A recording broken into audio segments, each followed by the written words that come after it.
Now, in the past, I've made several videos about the Apple Silicon MacBook Airs, M1, M2, and now we have the M3. And almost every time I make a video, I kind of have the same opinion of this machine is good, and if you have anything that is not an Intel Mac, then there really isn't a need to upgrade. And after seeing one or two reviewers and just knowing what's coming of these new machines, I gotta say my opinion pretty much is the same. That if you have an M1, there's no reason to go to an M2. If you have an M2, there's no reason to go to an M3. And I'd even say if you have an M1, there's probably no real reason to jump up to an M3. Not much has changed in 3.5 years, I'll say. I guess I'd say a little less than 3.5 years in terms of a performance, from a performance standpoint for your average user who's using a MacBook Air. This isn't a pro level device, so a lot of the things that reviewers point out are things that most people probably just aren't doing on a MacBook Air. So if you're video encoding, yes, there are some differences between the M3 MacBook Air and the M1 MacBook Air, but if you're video editing or encoding or whatever, you should probably be using a different machine.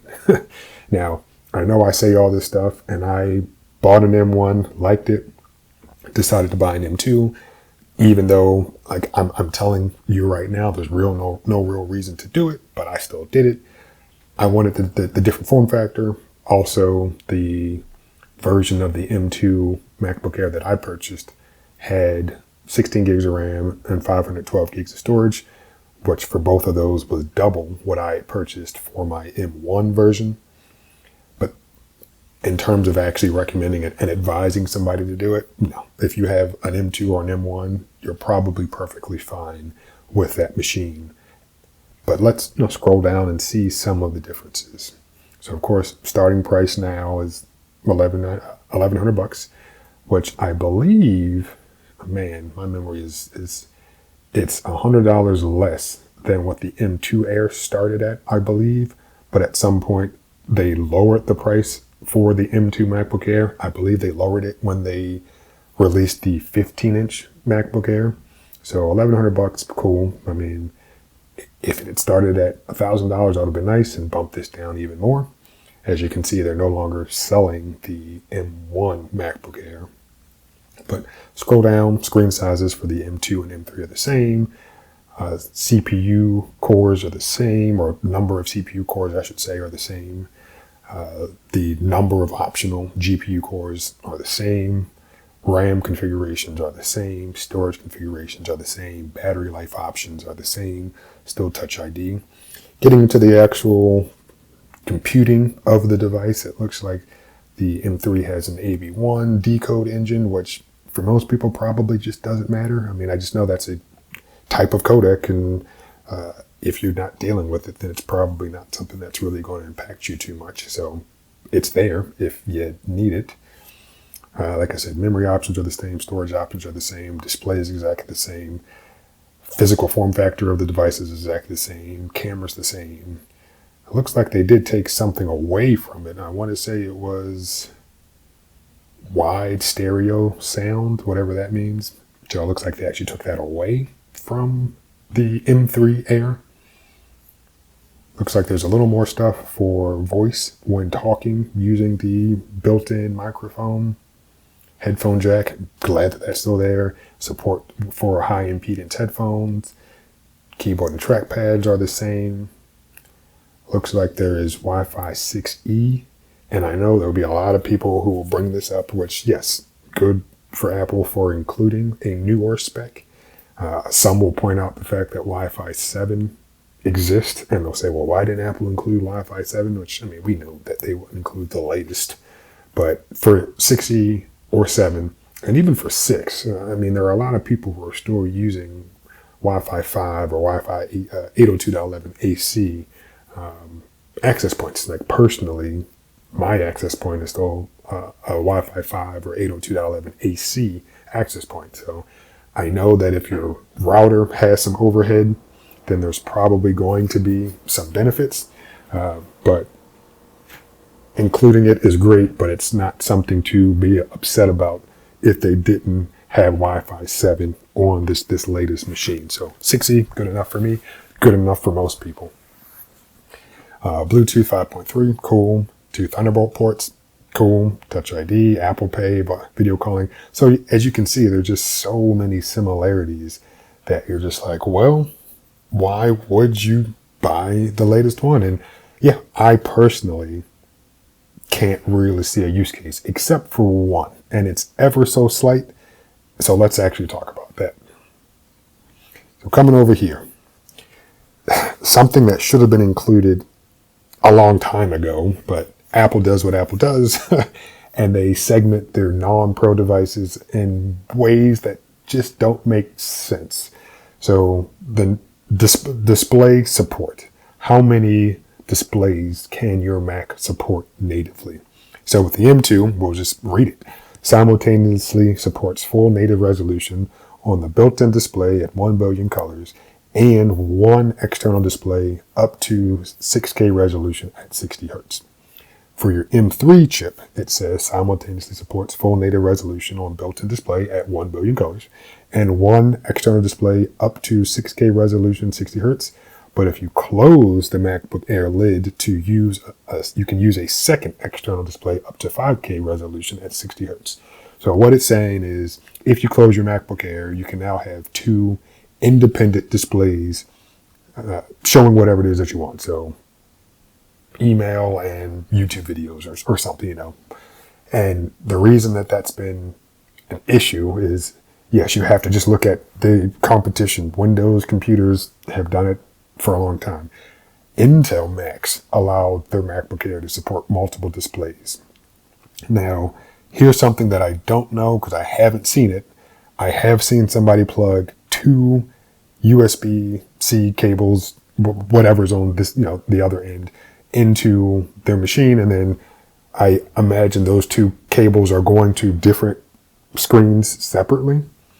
I don't know if you have, let's say, like in my setup, I usually connect my machine to a dock.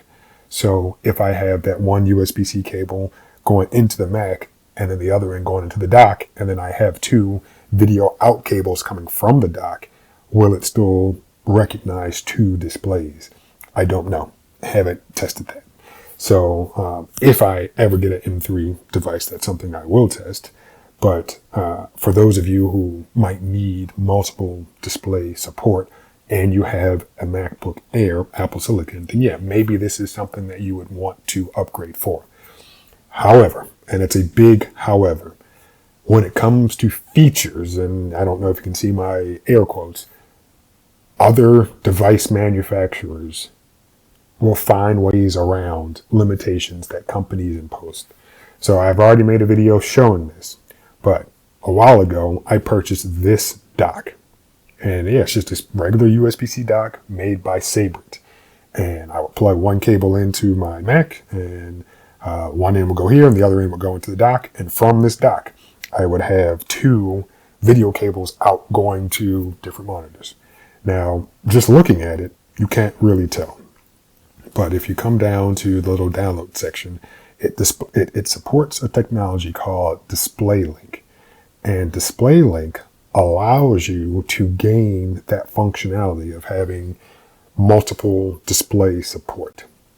So even though Apple Silicon, I guess, natively doesn't support it, or at least didn't support it prior to M3 on the Air, using something like this, and in the video, I believe I was using my M1 MacBook Air, you can gain that functionality. And this is showing that it's going for $190. I think I spent like 24 on it, or let's just say $30, if that. So you could definitely find something like this used if you need that multiple display support. So definitely not, definitely a lot cheaper than going out and buying a whole new MacBook Air. And if you have the space to put down a dock, which I assume you would if you're using multiple displays, this would definitely be a cheaper option. And just to come over to eBay briefly, yes, we see somebody trying to sell it for well over MSRP, but you come down $50, $40, $100 is still more than what I'd pay for it, $67. Yeah, so the cheaper options are there. And even though, like I said, I spent about $30 on mine, be patient, and definitely one will come. So unfortunately, this one doesn't appear to have a power adapter. But yeah, like I said, the options exist to solve problems that companies like Apple put in place. Now, in terms of a review, or I guess my thoughts or opinions, obviously I can't review the product because I don't own one, but if I could summarize, if you have an M1 device already, buying the next iteration up, or in this case, 2 iterations up, probably isn't really worth it. If you just want to spend some money, by all means, go ahead.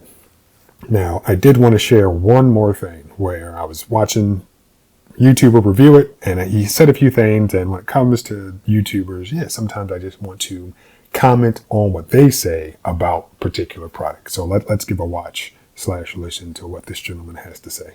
And wait for it to ship. Also, don't forget you can trade in your laptop. This is the base spec M1 Air from 4 years ago, and Apple will give me £385 with a trade-in towards one of these guys, which is a pretty good deal. It's over a third of the original price, although I would probably just give this to someone because it's still a very capable laptop. And speaking of which, if you can get the M1 Air on a good deal, and right now on Amazon UK it's like £770 for a new M1 Air, that's not a bad price for this. So to wrap up, the MacBook Air M3 is by no means a perfect laptop, and Apple's stinginess with the RAM and storage continues to be a frustration. But still, these really are excellent all-rounder laptops. They'll last you a long time, as we've seen from the still very capable M1 Air. I mean, there aren't many 4-year-old Windows laptops that still hold up this well. So I reckon for most of us, if you need a new MacBook, I would just get the M2 for $999. However, all right, so he said a few things that I really just kind of wanted to address. So first off, he talks about the fact that the M1 is still a very capable machine, which it is. If I still had mine, I'd be using it. In fact, I gave it to a friend, but she ended up paying me for it. I think she paid me about $300 for it, which I think she got a really good deal. And I was, more than happy to part ways with it because I just wasn't using it. And yeah, still a very, very capable machine.